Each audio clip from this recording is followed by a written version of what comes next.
Город Мариуполь, Украина. Прекрасная, сытая, довольная жизнь. В плане все квартира, дача, все блага. Примерное будущее, потому что ребенок в нормальной школе, какие-то планы. Казалось, что вот все окей. И 23-го даже утром в компании там друзей и знакомых мы смеялись, как бы, да, ну, господи, там, пошумят немножко 2 дня, как вот в 2014 году. По окраинам, мол, пошумят и все. И я это очень как-то почему-то ярко запомнила, потому что я думаю, насколько мы были глупы, насколько мы не знали, что завтра уже все будет иначе.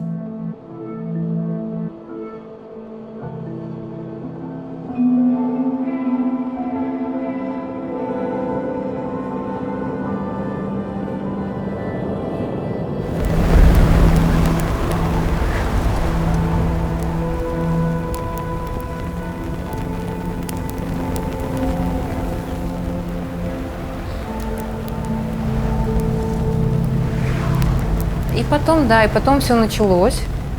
И даже своим друзьям, которые мне звонили, вы как там? Я говорю, ой, слушайте, бахи где-то слышны, но у нас даже интернет есть, у нас даже вода есть. И вот так все было до воскресенья. А потом началось все, когда связь пропала, когда электричество пропало, когда вода пропала. И когда люди начали жечь костры, готовить на кострах, ты уже понимаешь, что как-то ничего не будет, как раньше. А потом попала в наш дом, в угол дома. Ну, получается, комната осталась, а кухня, как бы кухни нет. Но мы не там были, мы находились не там в этот момент.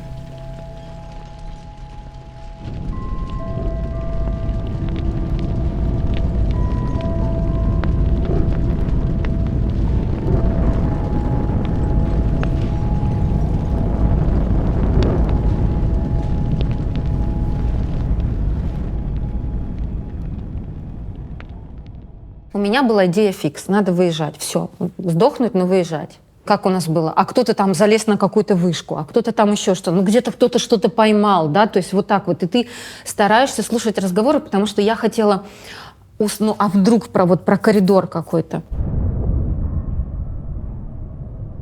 И бежит какой-то мужик, который что-то говорит, выезжают.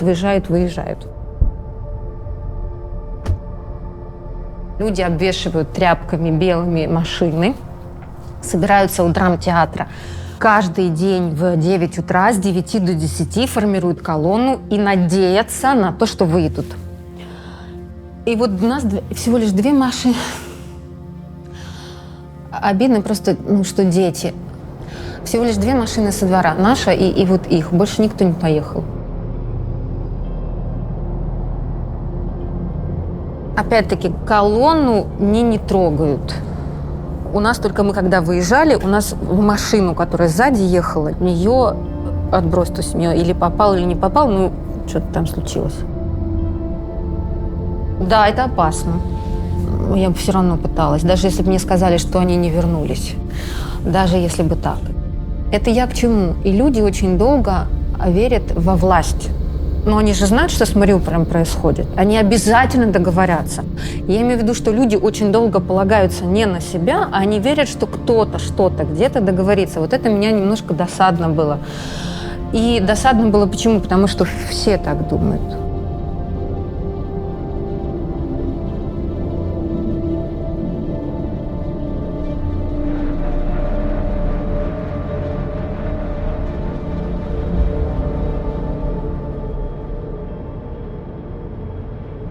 Сначала я испытала шок, потом злость, потом гнев, потом бессилие, а потом решение, что единственный способ для меня пережить это все – это уехать из России. То есть для меня страна перестала существовать как родина после 24 февраля, потому что я понимала, что то, что делает наше правительство и наш президент – это абсолютное зло.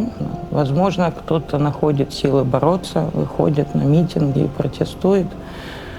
Но для меня Борьба – это неприятие того, что делает наше правительство. Для меня способ борьбы – это уехать и пытаться помочь людям в другом месте, спасти свою семью и помочь другим людям спастись.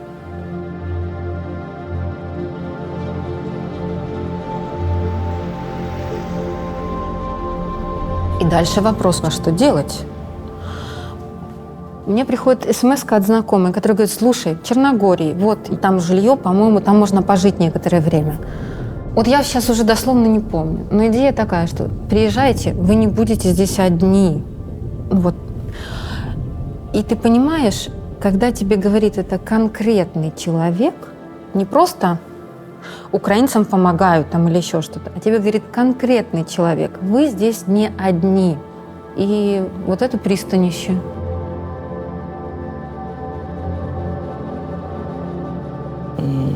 Я 6 месяцев проработала в фонде, встречая каждый день по 2, 3, 4, иногда по 5 семей. И ты понимал, что от того, как ты встретишь людей, как ты их поселишь, что ты им скажешь и что произойдет на следующий день, зависит то, как они смогут через какое-то время понять, что вот начинается новая жизнь, что нужно делать что-то, что нужно куда-то двигаться. А собиралась я сюда с 24 февраля. На следующее утро после начала войны мы с сыном решили, что мы будем уезжать из России. К сожалению, так получилось, что вместе мы поехать не смогли. Это было связано и с финансовыми причинами, и с составом нашей семьи, с наличием у нас собаки. Я уехала летом, а сын остался в России. Мы торопились как могли, но мы не успели. И когда 21 числа объявили мобилизацию, я поняла, что у нас больше нет времени. У нас нет времени, в принципе, ни на что. И нет денег, чтобы сделать это здесь и сейчас. И тогда мы обзвонили всех своих знакомых, родственников, близких, в том числе тех, которые появились уже здесь у меня в Будве, и собрали за одну ночь деньги, необходимые на покупку билета. С момента объявления мобилизации он не выходил из дома. То есть он не ходил по магазинам, он не ездил на метро. То есть он находился постоянно 24 часа в сутки дома, и вопросы бытовые решал не он.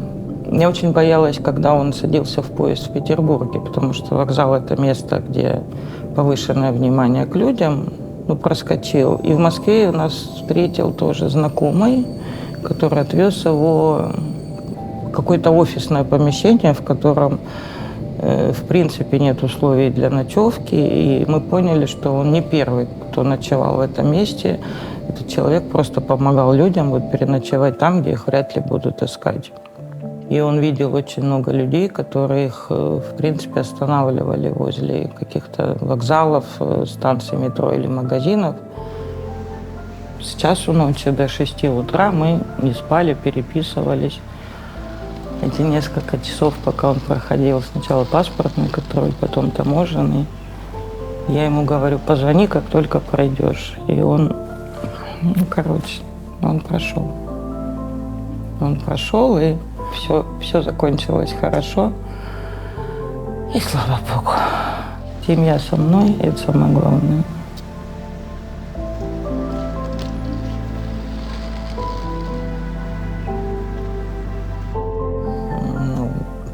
Потому что это преступление. Потому что брать в руки оружие и стрелять в людей, стрелять в мирных жителей, стрелять в таких же людей, как ты, которые не сделали тебе ничего плохого, которые не нападали на твою страну, которые жили счастливо в своих домах и растили детей, это преступление. Мой сын не преступник. —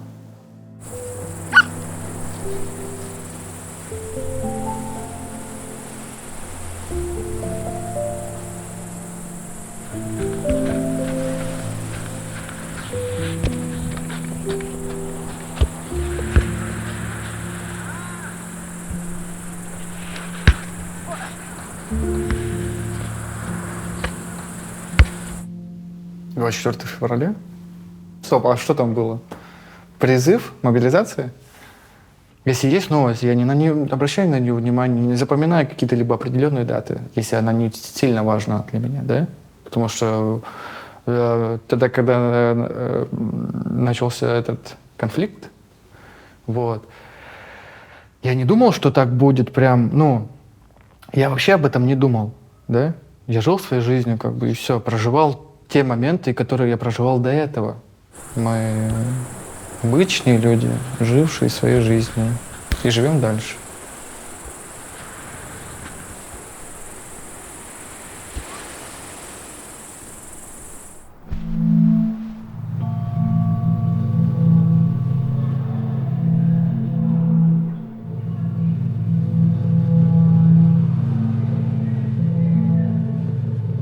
Я родился в Крыму. У меня отец украинец, а мама русская. Но отца я ненавижу. Потому что алкаш. Человек, который забыл про меня, как про своего сына. И не знал, как я живу. На тот момент мама у меня была связисткой. И мама нашла себе мужа второго. Человек-подводник. Он сильно недолюбливал чужого сына, я так считаю, потому что я был не его, и из-за этого были очень тяжелые наказания. Ну, человек просто берет ремень и хлестает. До того дела доходило, что я уворачивался от ударов и получал по спине. Да. Я был как побитая груша.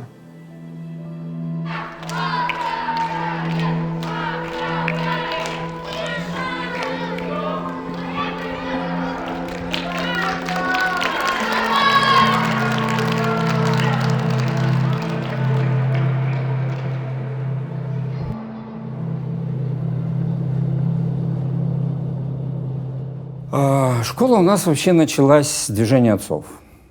Мы задумались о том, что не просто преподавать белорусскую программу, которая на самом деле достаточно деструктивна по своей природе. Она вот формирует вот эти кубики, из которых потом товарищи наверху легко складывать там свои домики.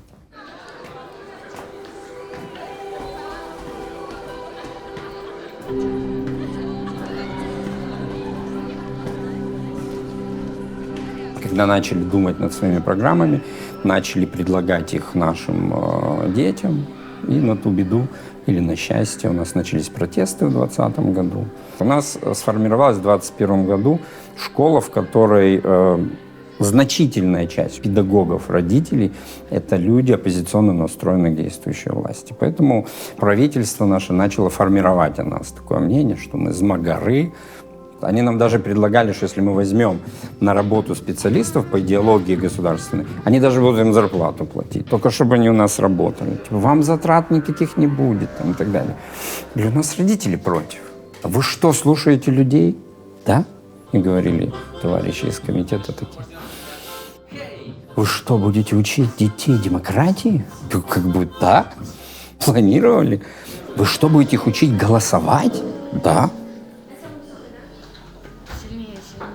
А что? Вы не той версии демократии будете учить детей. А какой надо учить? У нас есть версии. Ну ладно. Ну и в общем, начали угрожать родителям, начали вызывать на комиссии по делам несовершеннолетних. В конце они уже угрожали лишением родительских прав, если они будут ходить. Закрытие, штрафы, предписания и прочие вещи. Мы уже просто некогда было работать. Команда ФАС и нас просто рвали на части. И в конце уже риторика была такой, что вы вообще антигосударственной деятельностью занимаетесь. Вот у нас президент ведет одну политику, вы занимаетесь другим. Хотя, честно, я никогда не был политизированным, то есть всегда избегал этих вопросов. Если раньше парадигма была примерно такой, политическая, главное, чтобы ты был не против. И мы вот в этом прослойке людей, которые не протестовали, а мы просто делали свое дело, и вот эта парадигма закончилась. Теперь ты должен быть только за. Последняя капля была, когда президент вдруг решил сам провести первый урок 1 сентября. Классы посадили милицию, пожарников, медиков, ну, все госслужбы, они должны были сидеть и следить за тем, чтобы дети сидели и слушали в обязательном порядке. Мы отказались транслировать этот урок, и вот это была, наверное, последняя капля. Когда меня вызывали и говорили, что мы враги. И вот после этого на нас обрушились все госслужбы. Нас опечатывали, нам закрыли весь доступ к финансам, перекрыли все. И первое же предписание, оно было уже таким предвестником разгрома, когда было вынесено предписание, что наша деятельность несет угрозу национальной безопасности.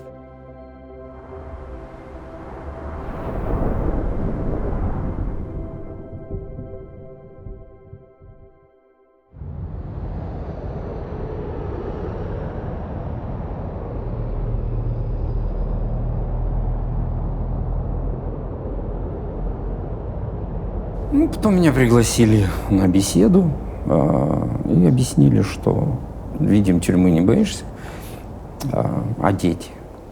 За детей не страшно, всякое бывает. Дочка у тебя маленькая. Врачи сейчас такие неаккуратные, спит, все еще гуляет. Потом после этого разговора мы пришли дома, посовещались, и мы поняли, что совести у белорусской власти, дефицит наблюдается, поэтому они могут поступить как-то. Вот. Мои мальчики, они готовы были бороться, а вот за девочек было очень страшно. И мы решили, что я уеду сам. Попрощались, утречком приехали, сели, на следующей остановке меня попросили выйти, перегрузили в спецтранспорт и вывезли прямо в Литву.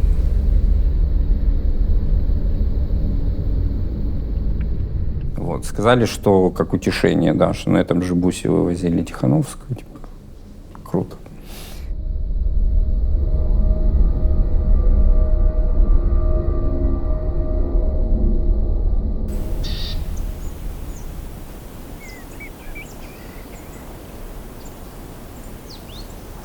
Но тут на связь вышел один из родителей наших.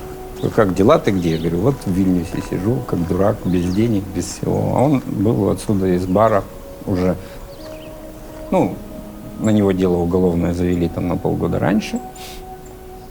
И давай сюда приезжай. Я говорю, говорит, я тебе билеты куплю. Вот он купил мне билеты, устроил сюда в пристанище, его здесь хорошо знают, он здесь волонтерит. У нас вообще вся гимназия, это были очень проактивные ребята. То есть он вел шахматы в кризисном центре для украинских беженцев. И вот я смотрю, все наши папы, все вот где-то обязательно что-то помогают, где-то что-то делают. Очень радует на самом деле, потому что нам удалось сформировать сообщество таких неравнодушных людей. И таким образом я оказался здесь. Параллельно вывозили семью и вывезли вовремя, потому что уже через день, по-моему, после того, как мои вылетели, уже на сыновей завели дело. Создание экстремистской организации и руководство ею, и вторая часть — это финансирование.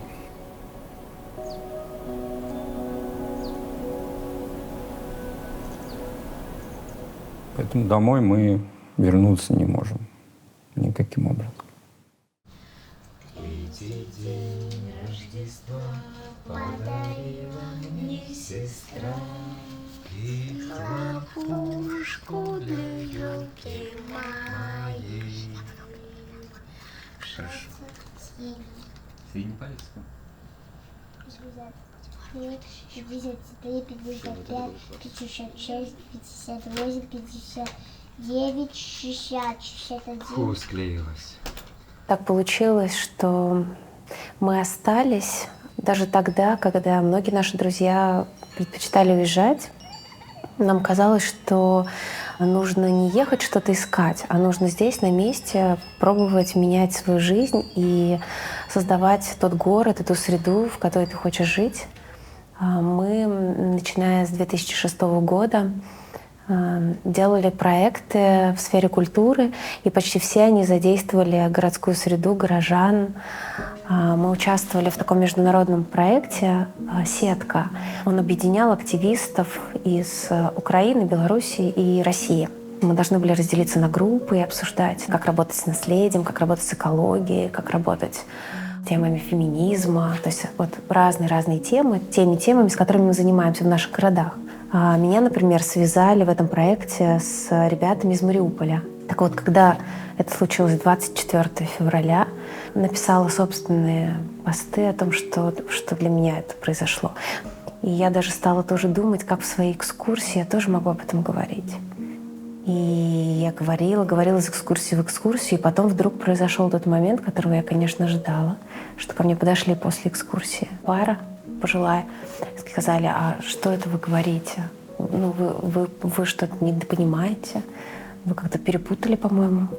Дальше я поняла, что вот уже так резко, в лоб, с этим работать нельзя и не получится.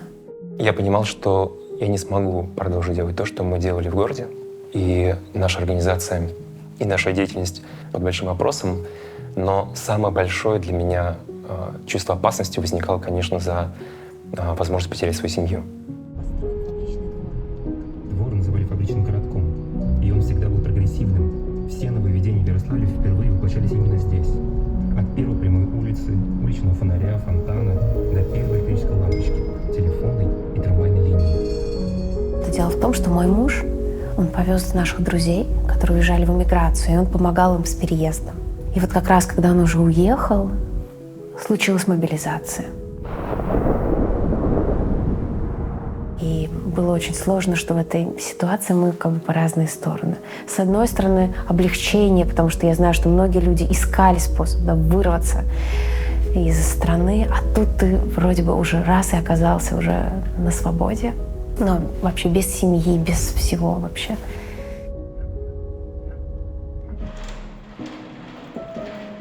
Для меня самое сложное было это позвонить семье и сказать своему сыну о том, что я не могу вернуться прямо сейчас. Мне кажется, что дети так устроены, что они привыкли, что родители и дети — это самое важное, что есть. Когда он спросил меня: пап, ну что, когда ты приезжаешь? Я говорю: слушай, не вижу возможности приехать, но делаю все, чтобы найти возможность, чтобы приехали вы. И он мне сказал, что: пап, я никуда не поеду. Я понимаю, что у тебя есть проблемы, я понимаю, что у мамы есть проблемы, но у меня проблем нет. И его позиция сохранить свой дом, своих друзей, она очень естественна была.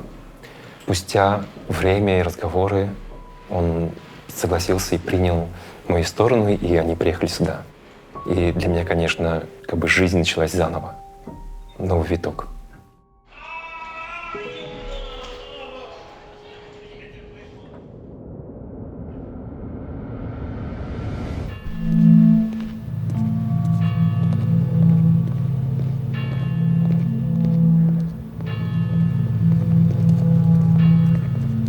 Потом родился брат и сестра.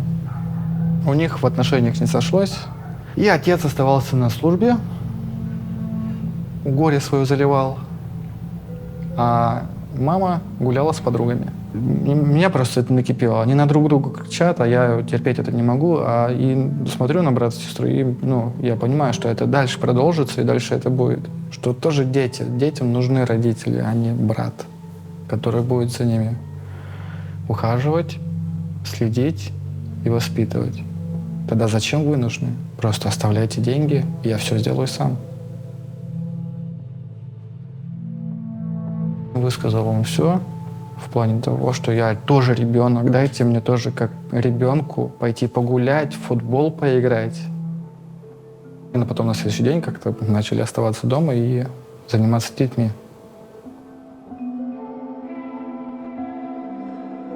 В первый раз в жизни меня не отругали. Не отругали за то, что меня спалили сигаретой.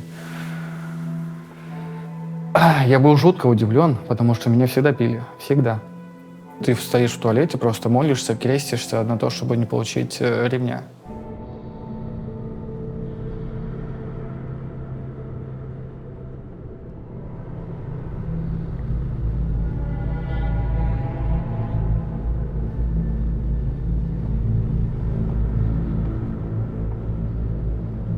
Примерно, когда мне было 7 лет, мы всей семьей крестились, это в начале 90-х было. Стали ходить в церковь. А потом вот где-то лет 12 пошел в иконописную школу учиться.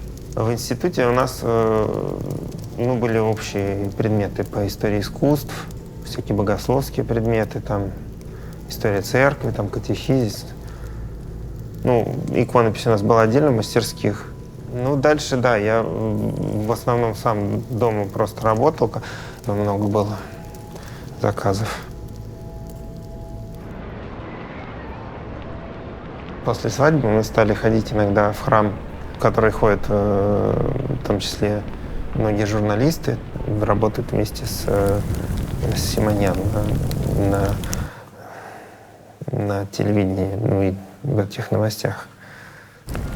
Я стараюсь эти новости не смотреть, только как бы доходит краем уха. Или там с чужих слов, что родственники, там, особенно бабушка, там, смотрит и верит. И она говорит, что она не смотрит, она только там, когда там вяжет или там какие-то работы делает, фоном включает себе, и она старается смотреть там всякие православные телеканалы, потому что думаю, что там же нет как бы политики. Но там, видимо, она все-таки есть, потому что когда я уехал даже, там она спрашивала, что как же так, ты там предал нас.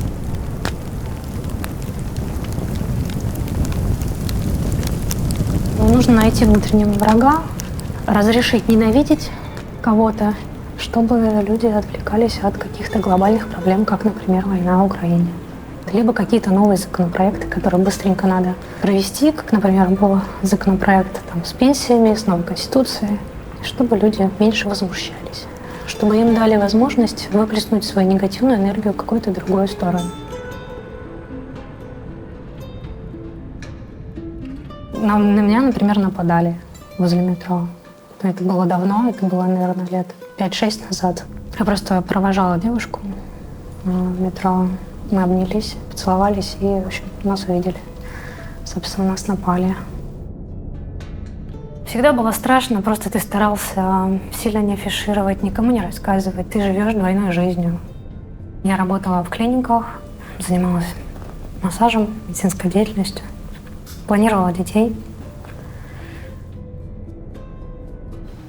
И мы решили поехать в отпуск. И, собственно, осталось 3 дня до конца отпуска.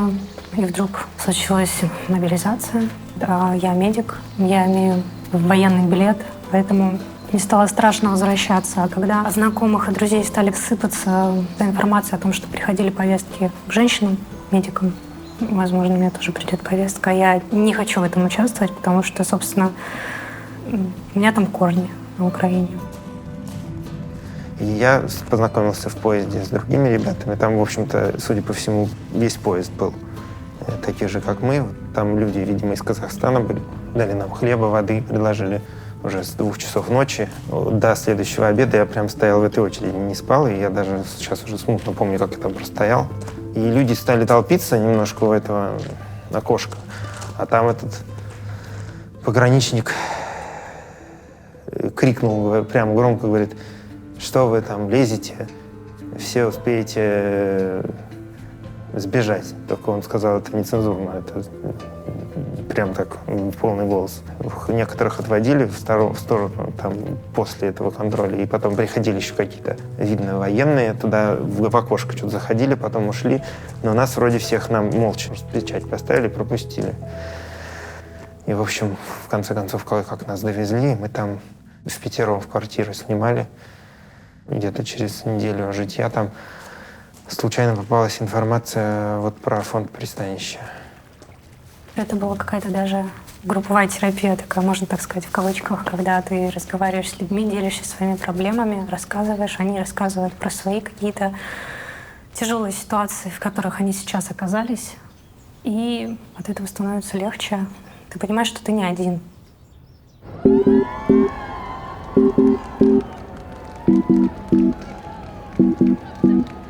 У меня были слезы на глазах, когда я пришла. Мне было удивительно, что никого не бьют. Я видела, как детишки бегают с флажками, как взрослые люди достаточно разных возрастов. Видно, что они из разных социальных кругов.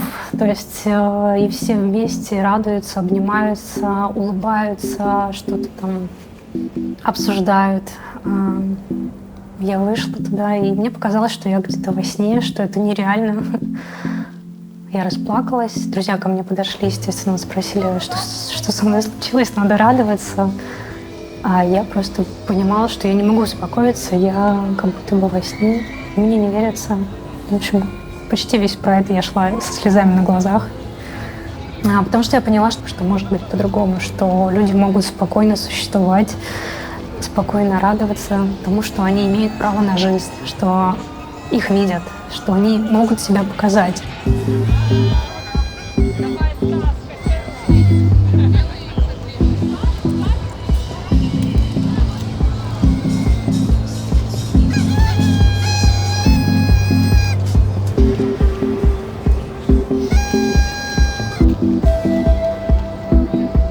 Все эти годы, значит, я всегда старался, вот любые изменения, которые были, пенсионная реформа, изменение Конституции, либо еще что-то, это мы всегда выходили в пикеты. Когда 24 числа произошло вот это страшное событие, война, для меня это было шоком. И просто вот так вот, знаете, сидеть и бояться что-либо там написать, и там думать, что тебе там штраф дадут, это, не знаю, это было не по мне. У нас есть местные паблики. Естественно, я начал писать там комментарии, посты. Потом мне, значит, уже стали поступать угрозы из этого паблика, что ты сядешь. И, значит, подъезжают резко две машины, выскакивают люди в масках с оружием и кричат лицом, значит, на землю, не сопротивляйтесь, ложитесь. Я сразу понял, что это они. Именно по мою душу. Меня отвезли, значит, в главное управление здания ФСБ, предъявили экспертизу лингвистическую, вот это, что, что именно мои вот эти вот все слова подпадают под экстремизм, оправдание терроризма, там вот это, часть 2, статья 205, 2. То есть вот это у меня. Значит, с меня взяли подписку о невыезде. Подумали, я сказал, что я скрываться никуда не буду. Они могут потом как-то через детей на меня воздействовать. Могут и наркотики хоть что подбросить. Значит, так суждено. Потом, значит, вечером жена пришла и сказала, что есть страны, которые приняли именно решение помочь тем людям, на кого идет уголовное преследование, именно по вот этим вот статьям, по антивоенным. Да, придется все бросить, но, знаете, как бы жизнь и свобода, безопасность семьи — это самое первое, наверное, самое важное. Чем ближе мы подъезжали к границе, тем я как бы больше боялся. Почему-то мне казалось, что, наверное, если я в базе там какой-то есть, меня, наверное, задержат. Потому что там еще вниз смотрел, я думал, что там сравнивает, сличает. Тоже было как-то боязно. Потом смотрю, мне поставили печать, отдали паспорт. Я сказал, все, он говорит, да, все. И так вот. Мы снова сели в этот же автомобиль. И я, значит, и жене, семье сказал, что все, мы в Россию больше не вернемся. И сейчас мы свое мнение не поменяли.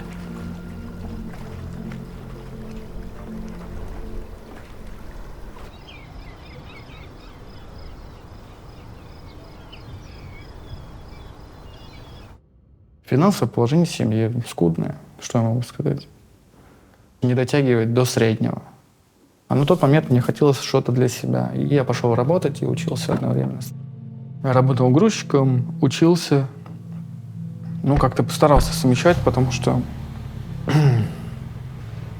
по учебе, если ты там пропустишь некоторые занятия, тебе не сильно аукнется. В итоге по учебе было чуть не получалось. Попал в армию, в автомобильный ремонтный батальон.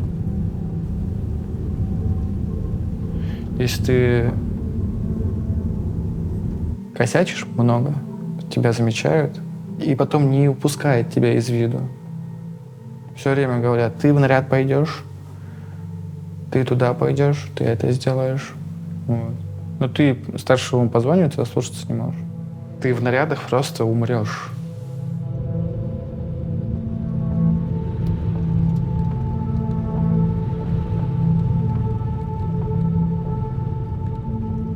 Когда все это началось, Это было для меня ужасно, потому что у меня папа русский, а мама украинка. И все мои братья, сестры, тети, дяди, они находятся сейчас в России. И я не понимала, как так. Мои братья, с которыми, грубо говоря, мы росли, да, мы спали в одной кровати с сестрами, мы ели из одной посуды, мы все праздники вместе встречали. Я просто не могла понять, как я могу взять оружие и прийти.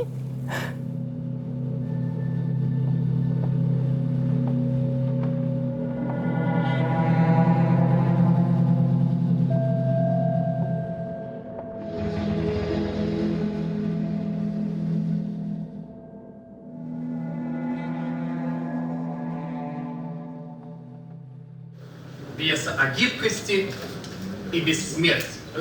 Действующие лица. Вальдемар Аркадьевич, режиссер спектакля, он же исполнитель роли старого Сталина. Ближняя дача Сталина в Кунцево. Поэтому я к нему вчера шел, гремя и топача ногами, как слон, как стадо слонов. Казалось бы, не лучше ли просто обойти эту тему и не нарываться на огонь со всех сторон? Ведь недовольными окажутся и сталинисты, и антисталинисты, и консерваторы, и либералы. Но мы принимаем вызов истории. Но лучше я дам слово автору.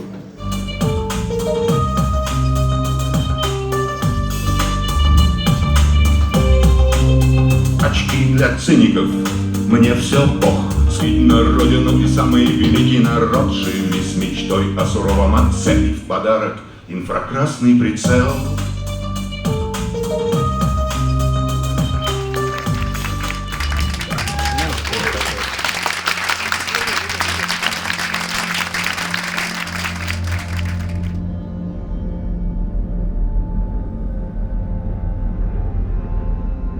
Я звонила маме и говорю: мама, вас там штурмуют.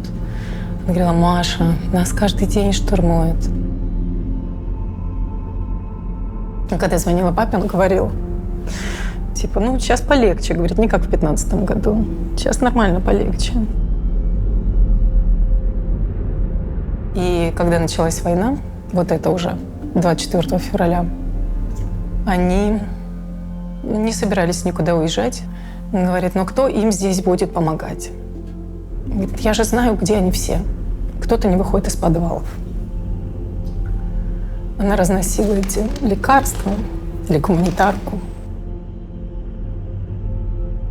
И я помню, не было связи прям долго. Ну, то есть звонишь, и нет связи, нет связи, нет связи. Читаешь новости, Авдеевку бомбят, и ты не знаешь, что и как. Просто не знаешь. Ну, то есть вот так неделю не было связи, например.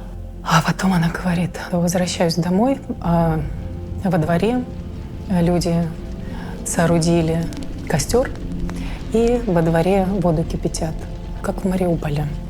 Тоже говорю с ней по телефону, она идет домой. Я слышу взрыв и тишина. И дальше она не отключает трубку, и я, очень не хочу, чтобы эта связь прервалась. Вот я сейчас плачу, а тогда нет. Я тогда просто затихла и слушала ее. Я слышала, что она молится.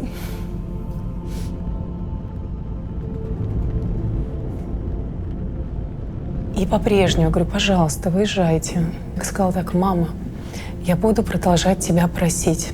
Она говорит, не надо. Я говорю, тогда я сама приеду и просто вас оттуда вывезу. Говорит, ой, зря время потратишь. Ну, то есть я думала, что когда война, люди должны уезжать, и я что-то не так сделала, что они не уехали. Что я должна что-то сказать, что я должна что-то сделать, что у меня должен быть какой-то свой дом где-то, чтобы они просто выехали.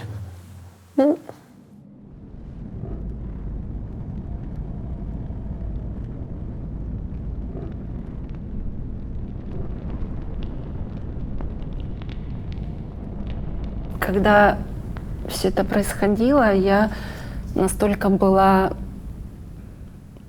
привязана к своей родине, я сказала, что я никуда не уеду. Если суждено нам здесь погибнуть, значит, мы погибнем. но я никуда не поеду. Была сильная атака по инфраструктуре в Одессе, и были разбиты очень много электростанций, и мы остались на длительное время без света. И потом дали резко в 9 часов вечера свет. Естественно, люди повключали все, что можно. Кто-то обогреватели, электроплиты готовить, бойлеры. Проводка в доме, конечно, не выдержала такого высокого напряжения, и у нас случился пожар очень сильный. Загорелись на каждом этаже щитки. Этот клуб дыма, вся копоть, вот эта гарь, вонь, все это шло мне в квартиру, и это было очень сложно выживать, когда в квартире у тебя +5, а тебе ребенку нужно переодеть памперсы, а у тебя нет воды. Ты не покупаться, не постираться, ничего. И ехать мне некуда. У брата дом разрушен, родители тоже сидят без света, без воды, без отопления. И куда ехать?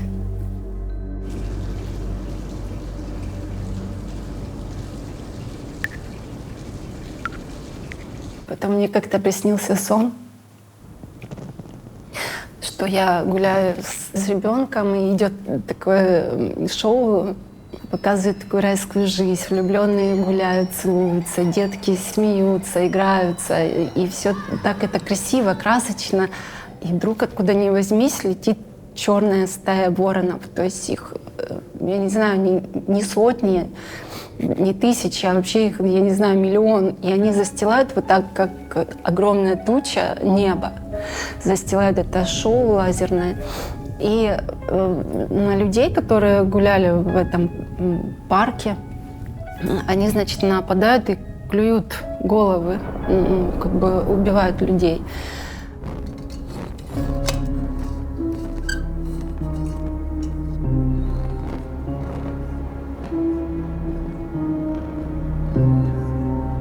Это было утро, которое началось с звонка тети из Израиля. Она сказала: они, кажется, готовы выезжать. Я тут же звоню. Вот, я говорю: мама, что такое, что случилось, вы готовы выезжать? Она говорит: да, кажется, мы готовы выезжать.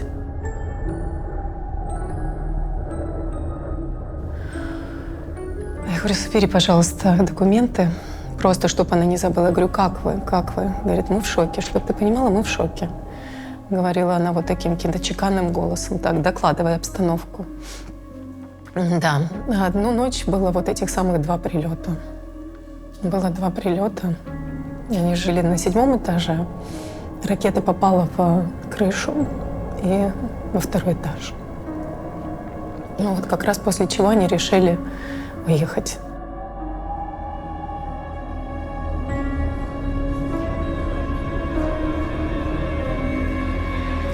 Я как-то почувствовала, что я все эти годы жила с какой-то черной дырой внутри. Она вообще не уменьшалась, она не зарастала, она была и все.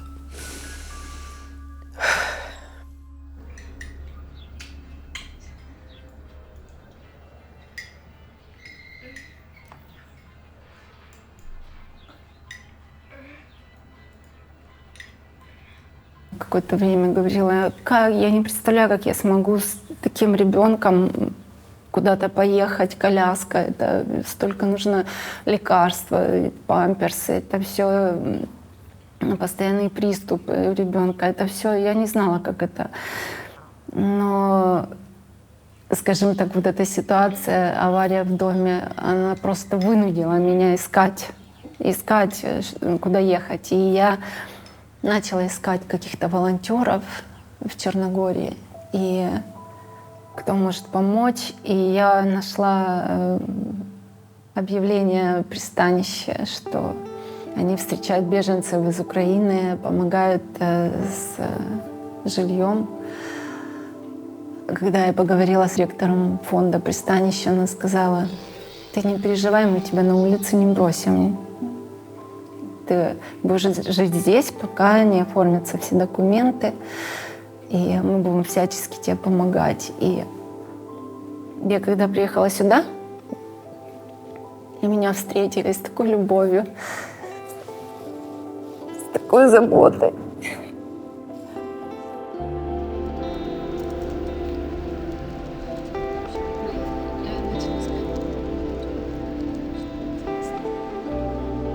Если дом уцелеет, И когда они приехали, они стали ходить на море. Нет, первый же день мы пошли на рынок. Мы пошли на рынок. Просто на рынок пробовать все, покупать, выбирать. Я говорила: папа, что ты хочешь? Что ты хочешь? Он так: салат. Какой салат? Какой перец? И он ходил так вот тихо, вот, как будто бы он не верил в это и не может себе разрешить это купить. И я так вот не понимала, он хочет или не хочет. Потом поняла, вот то, что он называет, то, чему удивляется, это надо брать. И мы вот это брали, и он нес эти сумки в шортах, в майке, в бандане. Выглядел прекрасно, я просто любовалась им. Что они здесь, что они такие, что они живые, что они есть. И они ходили каждый день на море. То есть у них был такой маршрут утром и вечером. Такая парочка, мама в шляпке. Я вообще узнала, что такое любовь, мне кажется, в это время. Ну, то есть я, конечно, их люблю, я их всегда любила. Но что любовь может быть такой, и что это чувствуешь так, я узнала тогда.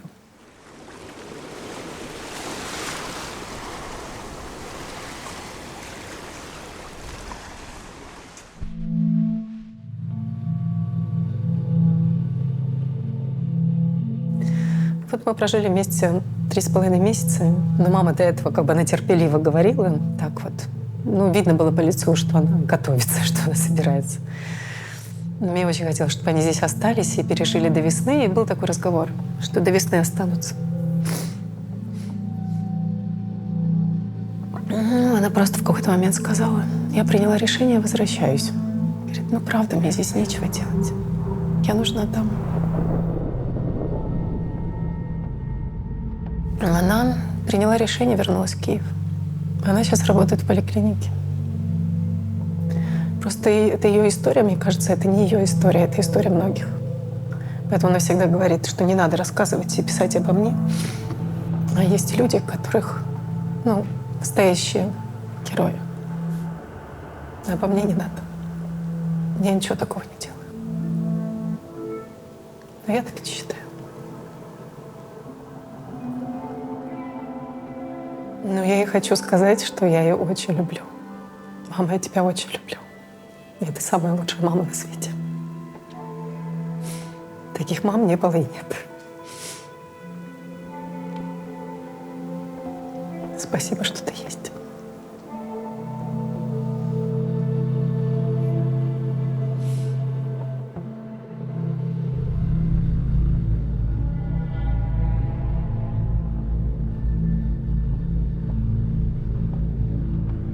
Родственник мой служит по контракту в десанте. И на тот момент, когда начались все эти действия на территории Украины, были 3 дня ожесточенных боев. Я там не был, я не знаю, но по словам, на 3-й день, когда они обосновались в лагере, человек подходит к ПВОшникам и задает вопрос: они нашли этот вертолет, кружит над лагерем? На что ПВОшник ему ответил: наш. И звук ракеты. Снаряд попадает рядом с человеком. 3 ранены жестоко. Одному в руку попало осколок от снаряда. И на этот момент я подумал, что у меня не может быть брата.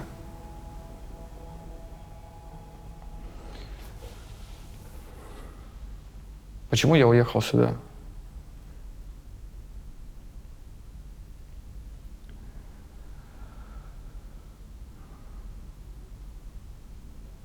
Потому что я считаю, что не стоит проживать свою жизнь напрасно.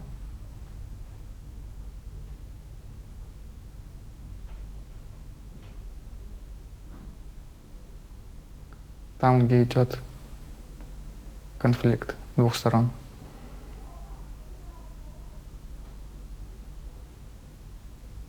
Давай закончу. Угу.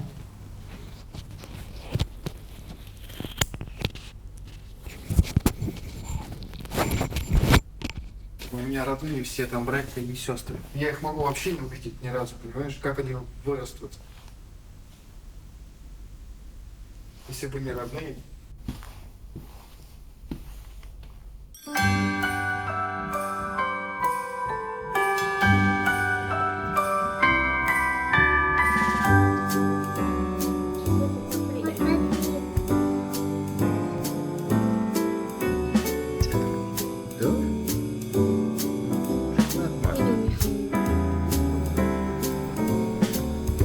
Можно любить.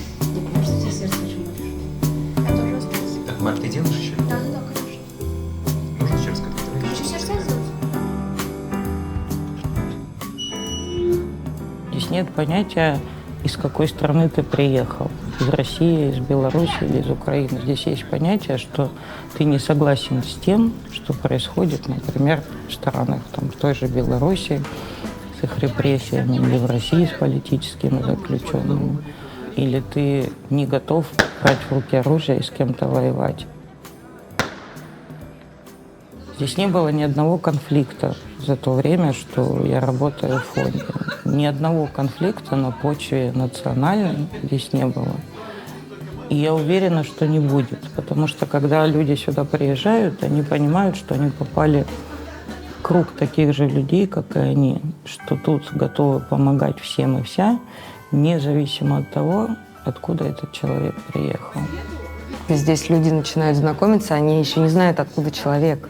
Поэтому там нет этой стены изначально. Если ты с этим человеком познакомился, вам как-то хорошо вместе, вы даже подружились, не знаю, гражданство не меняет этой дружбы. Значит, ничто нельзя компенсировать абсолютно. Все, что случилось, уже случилось. Но можно попробовать, чтобы вот эта новая жизнь, она стала какой-то другой, там, не знаю. Вот идеальный случай, когда получается, и как-то все так совпадает, что человек или семья оказывается, я не могу сказать, в лучших условиях, но вот если бы не было бы войны, они бы согласились бы на этот новый путь, например.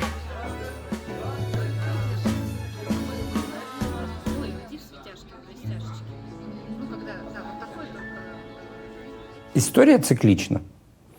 Соломон говорил, пускай хлеб по водам, и он обязательно к тебе вернется. Нет ничего нового, да, чего не было бы в веках. Если ты видишь что-то новое, то это уже точно где-то было.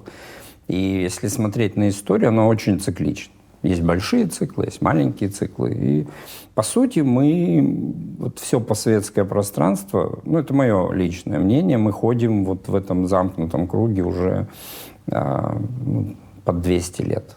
Ми не втратили свої землі, на них зайшли загарбники. Світ не втратив мир.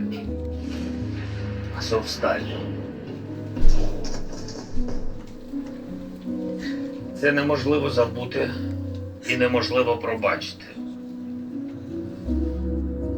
Краматорськ, вокзал, іграшка. Чернігів, Маріуполь, драмтеатр. Мелітополь, весь Донбас, Крим. Що ми зробили, що ми робимо? Як наші воїни з перших днів розносять цю другу армію світу. Як нас так само, як і Чернігів. У нас всегда выбор между отсутствием свободы и ограниченной свободой. Основная часть выбирает относительно сытую, спокойную жизнь, или же быстрые результаты, быстро прийти к какому-то, невзирая на жертву. А другая часть, которая с этим не согласна, которые видят на перспективу, они идут в лагеря, тюрьмы и в эмиграцию. Сами причем зачастую. Я имею в виду про эмиграцию.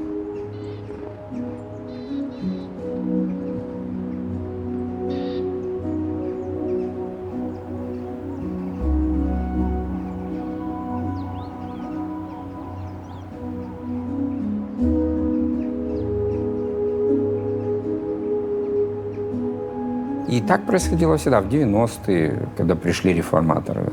Ну, то есть начались перемены.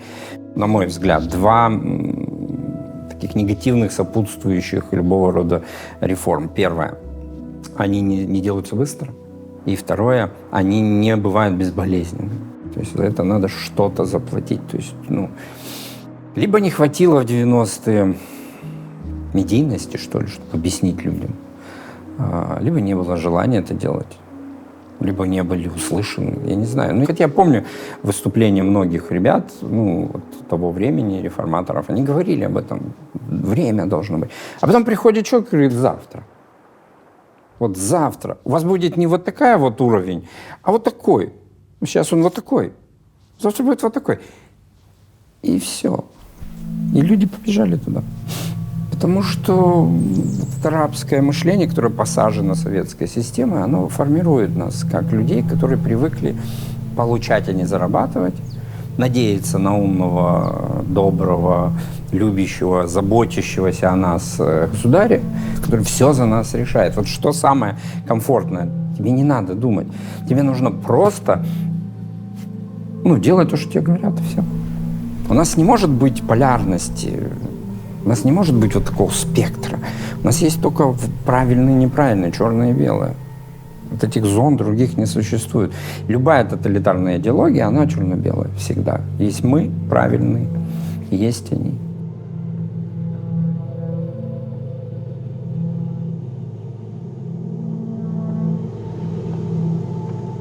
У меня вот здесь сидит одна фраза, я не помню, кто ее сказал. Она у меня сидит в голове.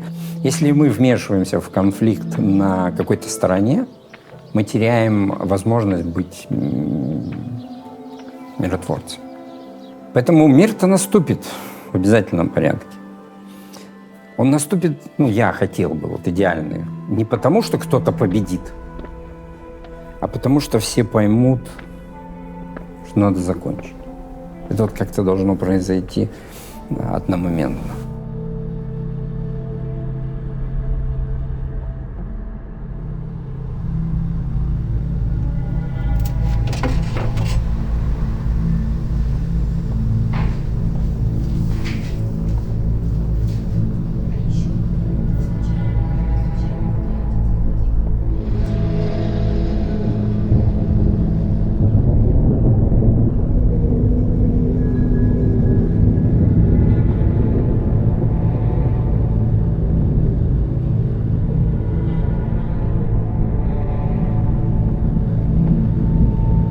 Но конфронтировать проще, чем мириться.